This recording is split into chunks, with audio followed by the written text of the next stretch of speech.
Ah, cliquear, porque si no, no te va a funcionar el pasador del dispositivo. We start? Yeah. Okay, good morning, everybody. Welcome for this new IAA seminar from the Instituto de Astrofísica de Andalucía here in Granada, in Spain. And today we will have the talk by Dr. Mireia Nievas Rosillo from the Instituto de Astrofísica de Canarias. And she will talk about the unrevealing the gamma-ray emission in radio-galaxies and their host. I will give the word to Jorge that he will introduce properly Mireia. So please, Jorge. Thank you, René, and welcome everyone to this seminar. I'm very happy to present our speaker of today, Mireia Nievas. She's visiting us this week from the IDC, from the Canary Islands, where she works as a postdoc on the astroparticle group on within the MAGIC and LST collaborations and CTAO. Before that, Mireia completed her PhD at the Universidad Complutense de Madrid, and after she did her first postdoc stage in Germany, in DESI, working the Veritas collaboration, and yeah, now she's working at the IAC in Tenerife. She is focused on gamma-ray emission from active galactic nuclei, blazars, and radio-galaxies, and today she's going to talk us about her work on unraveling the gamma-ray emission in radio-galaxies and their jets. So without further delay, I'll give the floor to her, and I hope you enjoy the session. Is it recording now? Because I didn't see anything. Okay, so I'm going to talk a little bit about strategies that we have to try to localize the particle acceleration zones in these sources, in active galactic nuclei, and trying also to localize where gamma-ray emission is generated in some of these sources, no? And in order to start with this, okay, it's not working, sorry. So in order to check, now it's working. Yeah, now it's working. So in order to start with this presentation, just to give an overview of what AGNs are, these are the central parts of a type of galaxy, which is known as active galaxies, which present a significant amount of emission that is not due to stars, to normal stars or nebula or things like that. But it is coming from really the center of these objects, no? And some structures that, in some cases, that we know as jets, no? This is some examples of AGNs from Markarian 421. This is a BLAC, Centaurus A, this is a radio-galaxy, and we're radio-galaxy here. Another one, and finally one source that has no significant jets, but it is a safer galaxy. But it is also an AGN. Also, you see here that the central part is really bright. So these sources have been in our minds for already quite a while, since the very beginning of the 20th century, in which the first extragalactic objects were discovered, this spiral nebula that later were identified as sources that were outside our galaxy, to the discovery of the first nuclear emission from some of these objects, this nuclear emission from spiral nebula. Some of these objects were very bright in their cores, were not like normal galaxies, to the born of the radio astronomy that really revolutionized the field. So we started to populate catalogs with sources that were intrinsically very bright in radio. And particularly when you combine this with these optical observations of some of these core regions, you really try to, you start to understand what is going on with these sources. No? But finally, the final push on understanding these sources started already in the late 20th century with the first unification models of AGNs. No? Basically, people started to put together all the observational properties that we started to collect from radio astronomy, also from optical, with the observation of some quasi-stellar objects, also with the start of observations in other bands, such as X-rays, gamma rays, etc. So people started to put together all these pieces and started to create models to classify these AGNs and to try to understand their properties in terms of fundamental properties. There are many ways to classify these sources. I'm not going to enter into this whole mess because, I mean, you can classify them, subdivide them in groups depending on different properties. For instance, if the black hole is supposed to be rapidly spinning, or if it is not, if they have optical lines in their spectrum, or if they don't have them, if those lines are broad or narrow, if the jet is very powerful, so you generate these giant lobes, or if they don't have jets, or they have weak jets, and also if they are present in very rich environments, for instance, in galaxy clusters, or they are found isolated or in small groups. No? And you can generate different subgroups depending on all these properties. What we think that is powering these whole structures is basically a supermassive black hole in the center, surrounded by a accretion disk. Then we might have some additional structures, such as a dusty torus, that doesn't seem to be continuous, so it is kind of clumpy, etc. In some cases, we have jets. In some other cases, we have some regions that are composed by gas that is either rapidly spinning or rapidly moving and generate these broad lines, or it is more slowly spinning or moving around. So the Doppler broadening is not that strong, and they generate much narrower lines. So we might have many different components in this structure, no? And if we look at different of these properties, for instance, the power of the radio emission, or if there's gamma ray emission there, if the lines are narrow or wide, or if there is X-ray emission, we can come to some of these types of sources.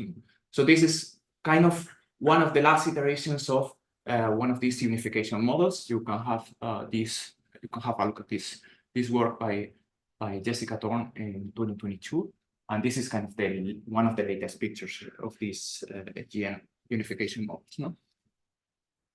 So now, starting from one of the biggest groups that we can look at, which are the sources that don't have jets or don't have significant jets. This has been traditionally identified with sources that are radio wide. But now we have sources that don't have significant jets, but they have radio emission in their cores, which are the Fresnel-Rayleigh zero sources. So this is started to become a bit messy, no? Even this big classification. Anyway, the structure is as I explained before. So you have the supermassive black hole, the accretion disk, all these gas structures here, and then you have the infrared torus. No, if we look at the sources from this direction through the torus, then this torus will block all the radiation that is produced here, and this is where all these gas clouds that are moving very fast are producing these broad lines. So these sources will kind of hide these broad lines, and we will only see in optical those gas components that are more slowly moving around. So we will only see these narrow lines. If we look more through the jet, we will be able, in these cases, to see these broad lines. No. For jetted sources, the situation is slightly different, because in many of these sources, the emission from the jet is so bright that it hides these lines. But we still have this division made by the orientation of the AGN structure with respect to the line of sight. No?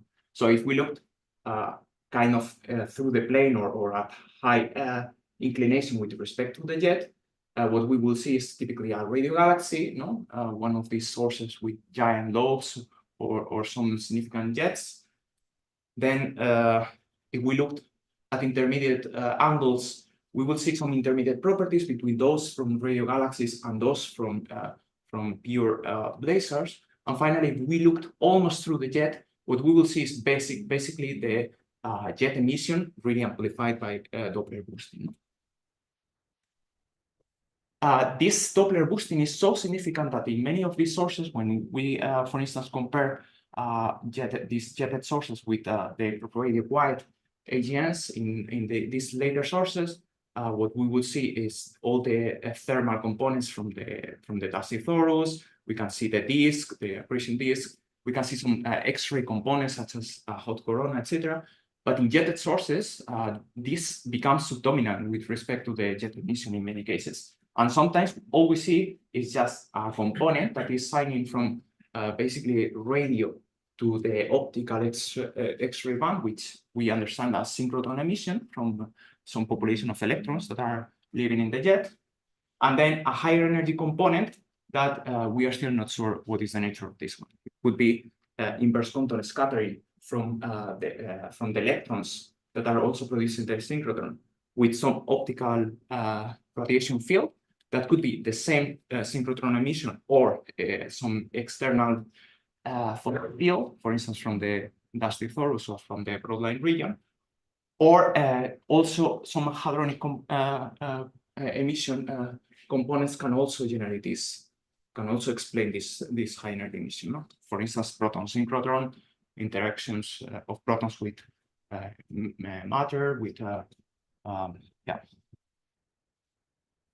So this is kind of the Doppler boosting, an artistic view of what happens with Doppler boosting. So if we look at radio-galaxies, we are looking at inclination angles that are very large, and the Doppler boosting is not that important, no? For us.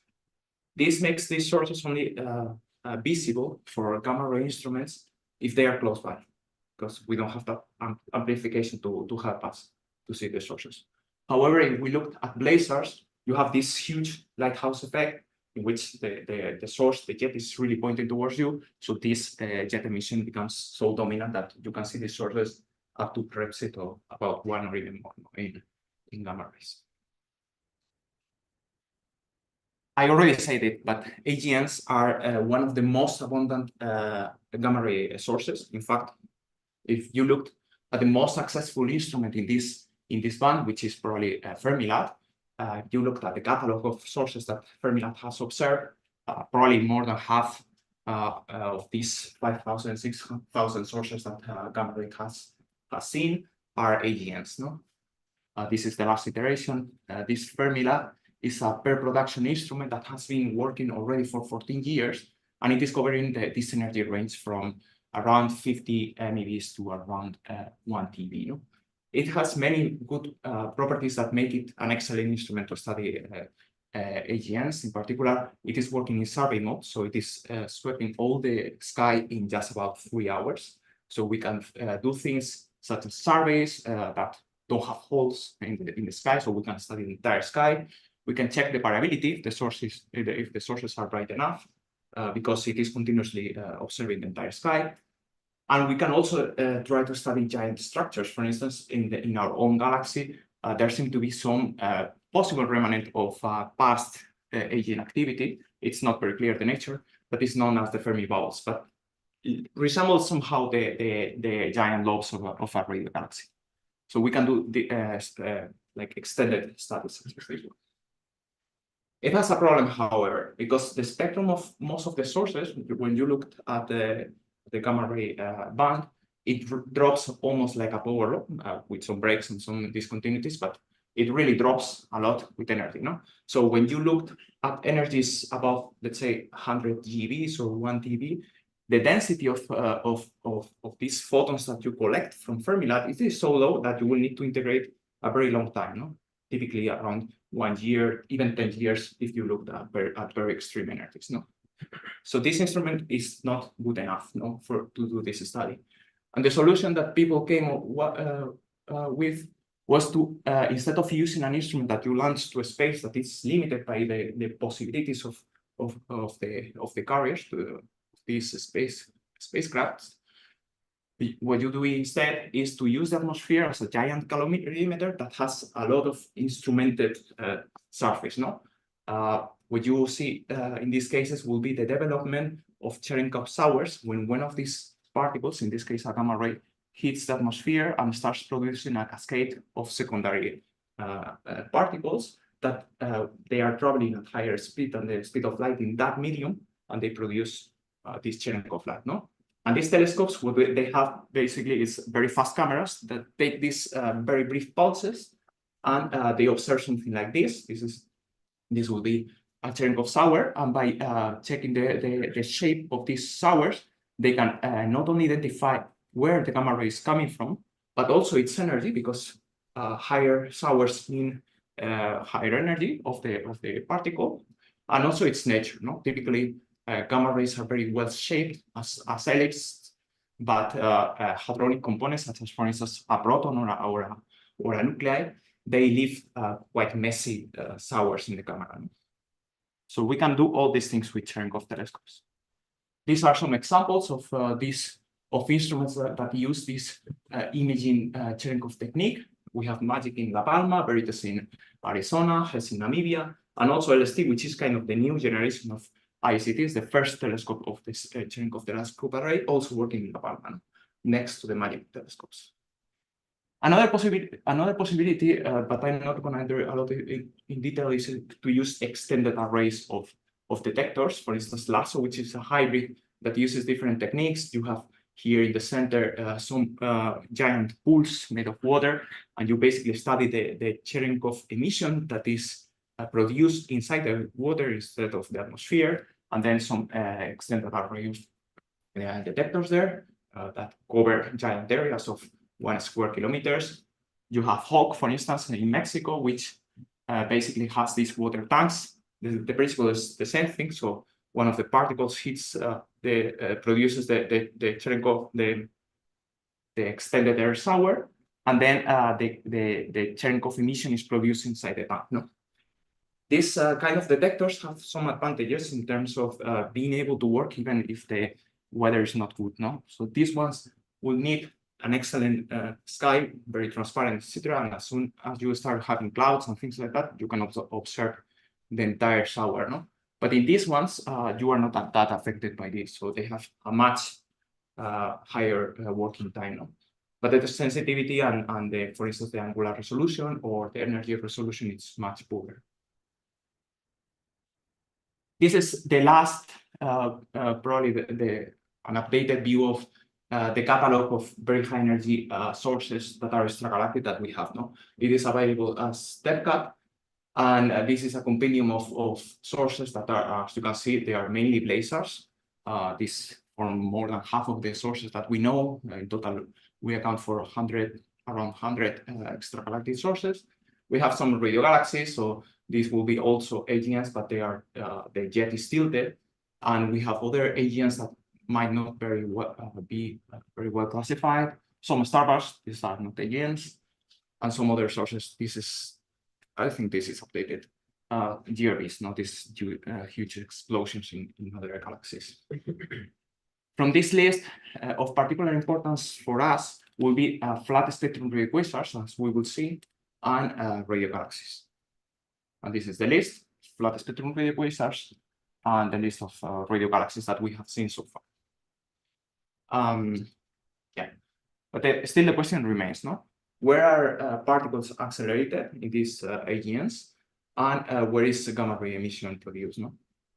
So in order to do that, let's start with blazars, for instance. What can we do with blazars? When you observe them, these sources across the electromagnetic spectrum, you see that only in radio you can sometimes resolve the jet in individual features, for instance, and for sources that we can do this, which are sources that are more nearby, we have indeed had some success. No? So sometimes we see these knots in the jet, these discontinuities in the plasma that are evolving over time, so they are moving around. Sometimes they even interact. So this has provided some insights already of what's going on there.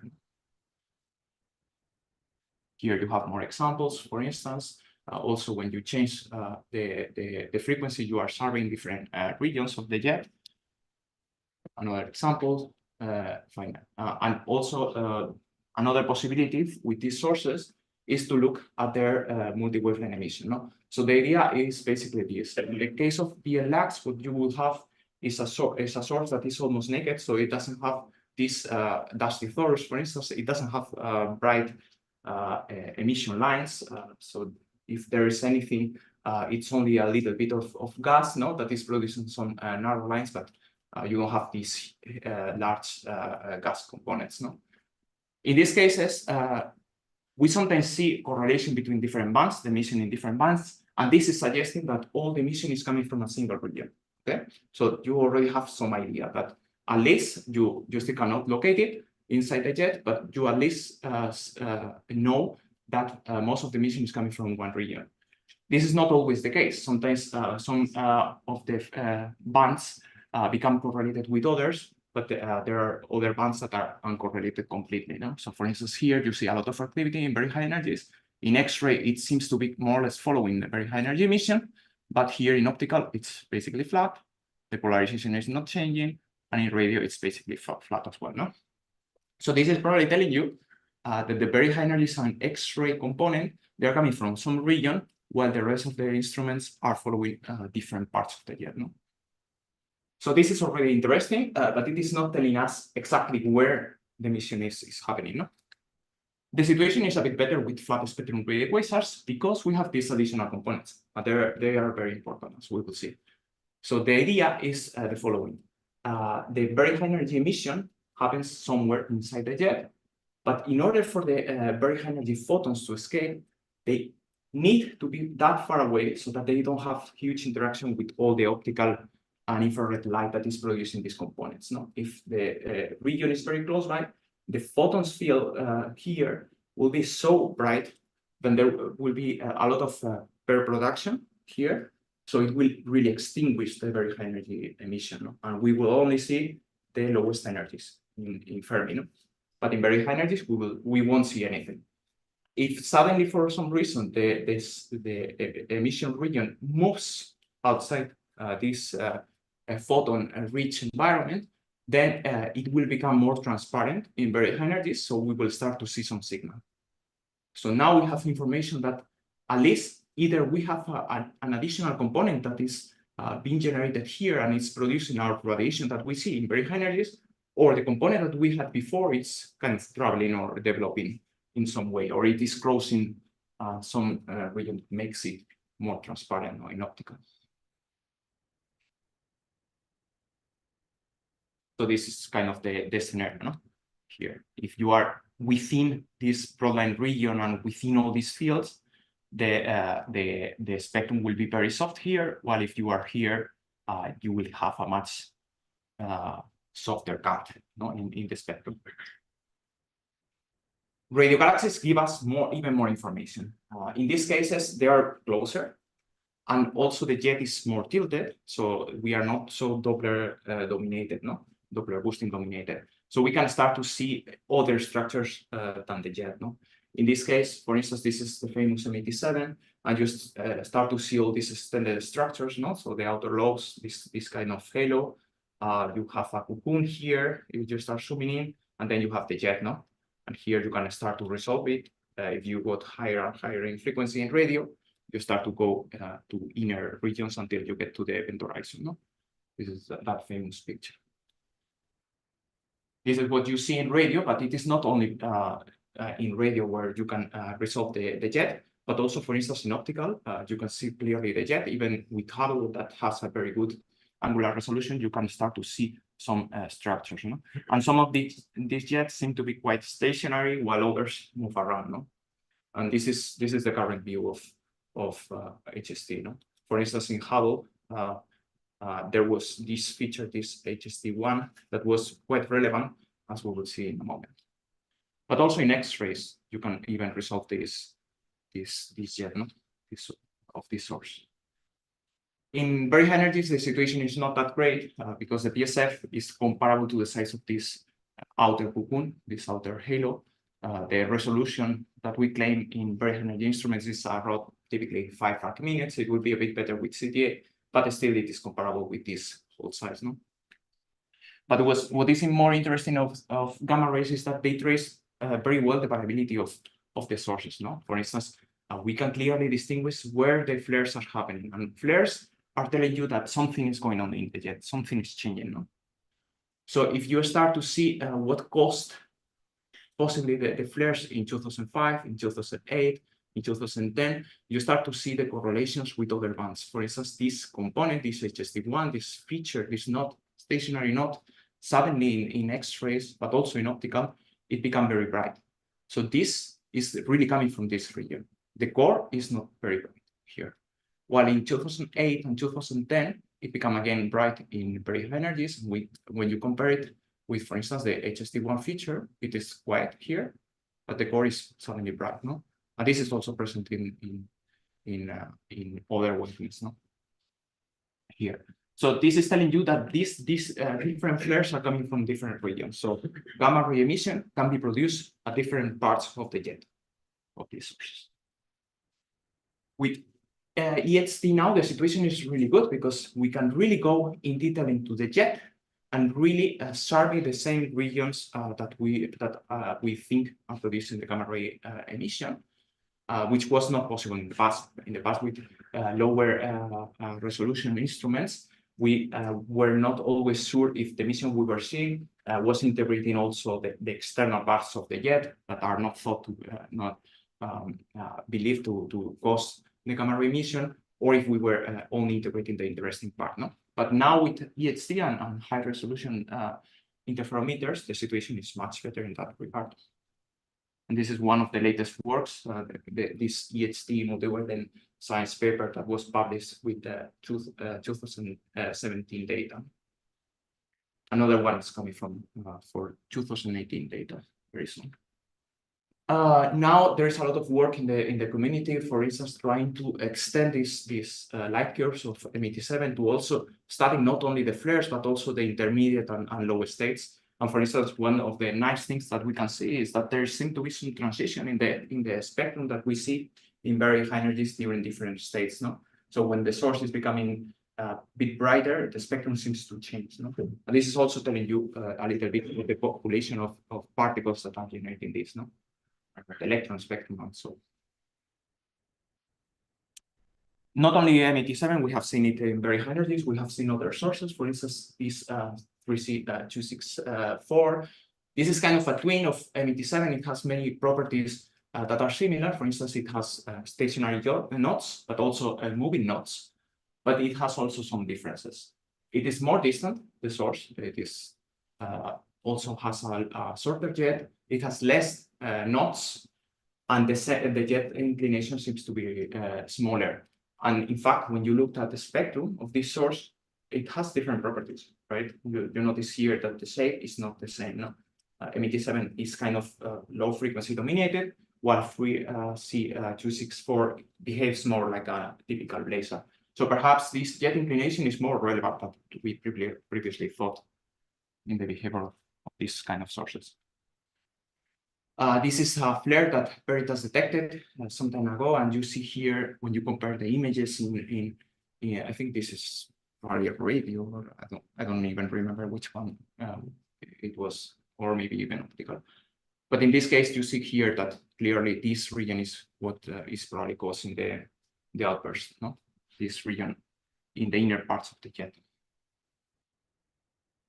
Another field that is quite interesting for us, and we have had a lot of success observing it, is the Perseus cluster. From all these sources that belong to the Perseus cluster, we have only detected two, which are AGC1275 and IC310. No?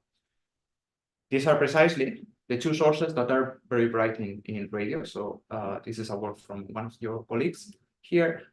But you see here that it is not the only two sources that are detected in this field. We have this guy that unfortunately we have not seen it even with Fermilab yet. Starting with AGC1275, this is a source that is actually very interesting because it is actually two sources. It is the first one is a radio-galaxy, Alpha-Rayleigh 1. So it has a weak or kind of jet that is core-dominated, not weak, but core-dominated. And then another galaxy, which is a typical spiral that seems to be interacting with it. No? So you have all this messy but beautiful picture here. What is interesting about this source is that it had two very bright flares recently, one in 2016-17, detected by MAGIC, for instance, and it became one of the brightest sources in the sky in gamma rays. And another one very recently, just 1 year ago or so, that was detected by multiple instruments, no, and optical facilities, etc. What is interesting about those two events is that they were very long-lasting and they were correlated in many bands, which is not that typical from radio-galaxies in general. So this is what we think about it. So when we study this source, it looks like the jet is kind of preceding. So we have varying angle that we see, depending on where we look at. it seems to have also some gamma ray variability due to some injection of high energy electrons. Yeah, so there are many results when we study this, even some trend that seem to make this source more bright over time, no? Here. In LST, we have detected the source recently. As I said, we covered very nicely this flare in last winter. And we, for instance, see here, this is a light curve. So we are showing the flux emitted by the source at some range of energy, about 100 GeVs over time. No? As you can see, in the first moments, this is just one beam that lasted about 6 minutes. The source was incredibly bright, but then the brightness decreased quite a lot and very fast. No? And this fast evolution can also constrain the emission location in some indirect way. No? So the faster the variability is, the smaller the source, the emission region needs to be because of causality. So in principle, this kind of suggests that the emission region is more closer to the core. No? Well, these are spectra that we have generated just to see that also the spectrum in very high energies evolves over time. So we can see that it becomes suddenly softer. So the kind of electron population becomes has also a softer spectrum than the line population when it is in lower states. No? And this is the sky maps that we have produced for this field. This is the location of NGC 1275. The location of this missing NGC 1265 is here. We have never detected that source in gamma rays. And this will be the location of this other source that we know in very high energies. If you integrate everything, you don't see anything. But if you focus on specific times, you start to see the other source suddenly becoming active. No? So this data set, we were lucky enough to catch the second source, which is IC310. This is an interesting source on its own. This is a source that when you look at it at high resolution radio instruments, you see that it looks like it only has one jet or one-sided jet. But this is actually quite rare, no? For a radio galaxy. You expect always to find in some way the counter jet. And people have started to try to suggest possibilities to explain why we don't have this counter jet, and they become also using information from other bands, such as in gamma rays, in which this source behaves really like a blazar. So it looks like the jet is aligned with the line of sight. For instance, you get this possible explanation in which you have a very strong bending of the jets, and you are looking in the exact position where one of the counter jet is really behind the jet that you see here.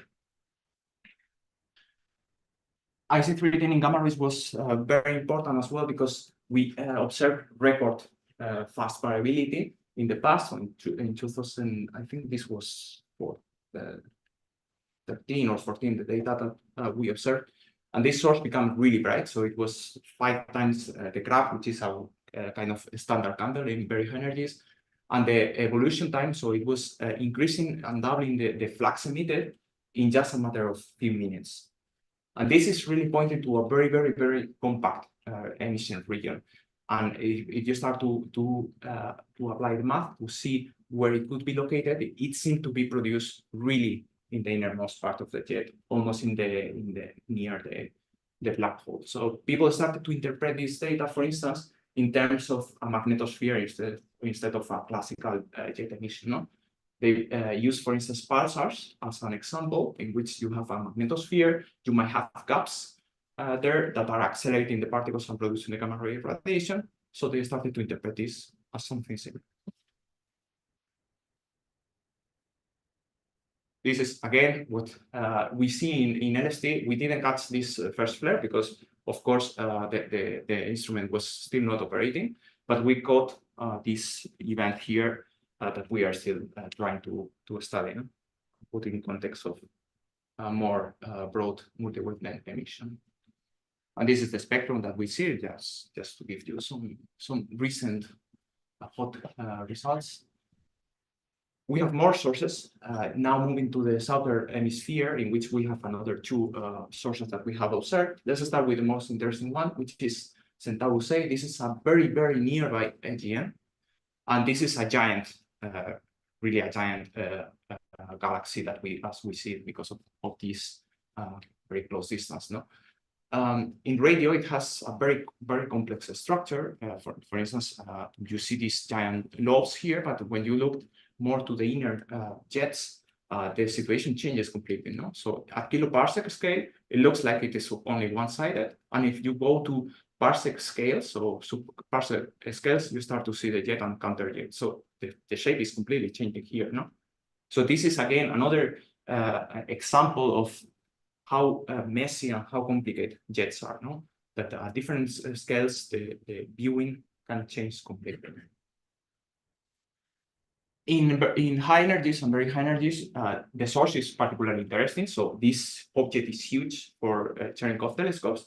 And in fact, when you study the emission as a function of energy, you notice that at different energies, you are seeing different components. No, so at lower energies, with Fermi, for instance, what you are seeing is basically the emission from the inner part, while at the very high energy seen by Hess, you start to see the emission, the extended emission from the lobes. And this was a really high impact result made by Hess, no, in the past. And you see here the change in the spectrum, these two components. No? So you have here the more close region here, and suddenly the source becomes harder in the spectrum when you look at the extended.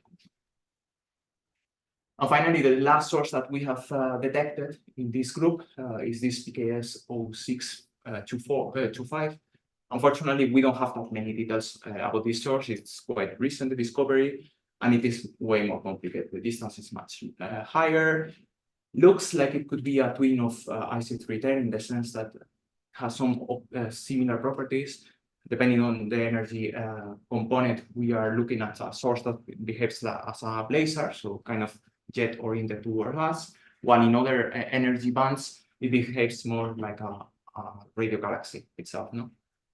The jet angle is not very well constrained, unfortunately, so we cannot really get into the physics yet, but it has been recently detected, and probably Hess is still observing this source to make better constraints. And with this, I want to close the talk. Unfortunately, I cannot tell you where the emission region is placed in these sources. This is a search that still continues. But I have presented some of the strategies that we are currently using. So basically combining high resolution imaging with variability studies. Thank you very much.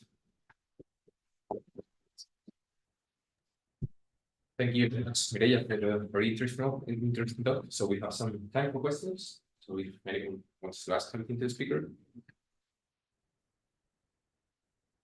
Very nice talk. Thank you.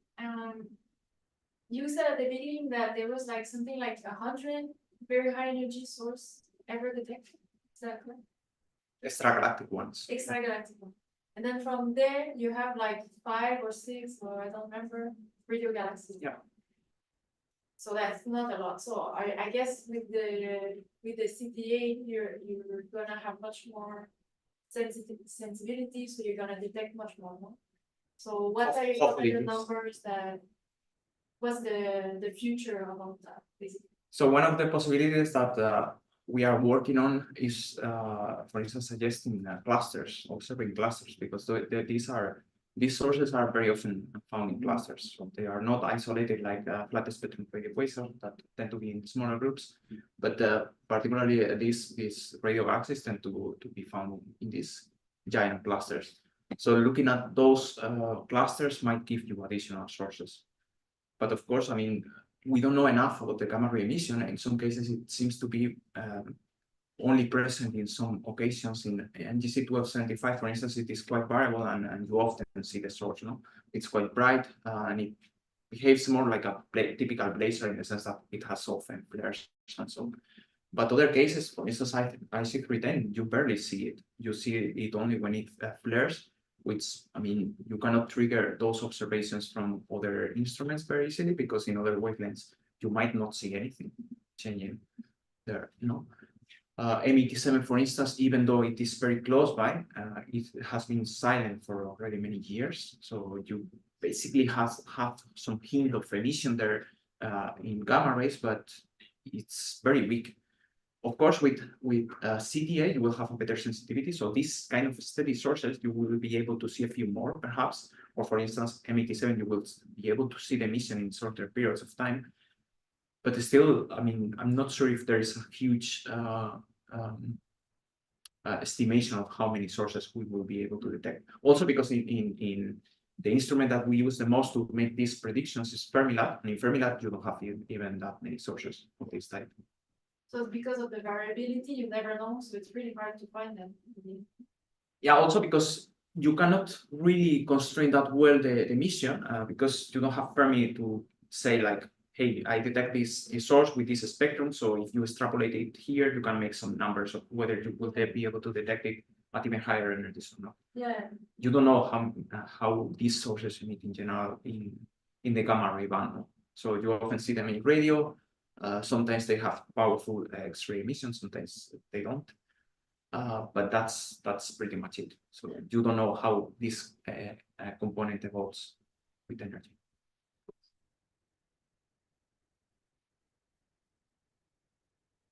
So I think these detections happen typically in a serendipitous way. No? So you are observing some field and suddenly you see a source and it matches radio-galaxy. I see. Yeah. Thanks, Mireia, for the talk. I have a question regarding IC310 and the new data. Yes. So have you considered or have you done any variability studies with these new results, or is the significance of the signal too low in order to be able to confirm what was? It's around detected in 8 question? sigmas or so, 9 sigma, but we barely have 1 hour and a half of data, so it's kind of tricky. I mean, we can check if there was something changing during that hour. The source is well known to develop really fast variability. So often the flares from this source, they last 1 day and it's gone. So this is a possibility indeed, but I'm not still pretty convinced by the signal. I was wondering whether you could. I mean, we will could be able to detect some flickering as the one that was detected in 2013. The flare was not as strong. So in the 2013 flare, it was reaching, I think it was 20 times this brightness, something like that. So it was much easier, or even more, or 30 times. Thanks. But again, I mean, there was nothing in other bands that really identified this pulse in a sense. So these observations is really important to monitor the existing sources with very high energy instruments, because you have really no other way to trigger these observations. And in cases like this one, that the observation lasts, so the flare lasts just a few hours or 1 day, I mean, you cannot efficiently trigger it from other instruments. You will be basically too late for these sources. And this one was basically seen because you were looking at 1920. Yeah, because we were monitoring. Okay, thanks. Another question? I actually wanted to ask you about NGC 1275. So yeah, this is quite a peculiar case because it's not just like one source, but this system of two interacting galaxies. Do we know if this nature, these two interactive objects, this interaction plays a role in the emission that we see from dinosaurs? To be investigated. Okay. Okay. So any other question here, or maybe in the Zoom? Not, I think we can close the seminar here and thank the speaker again.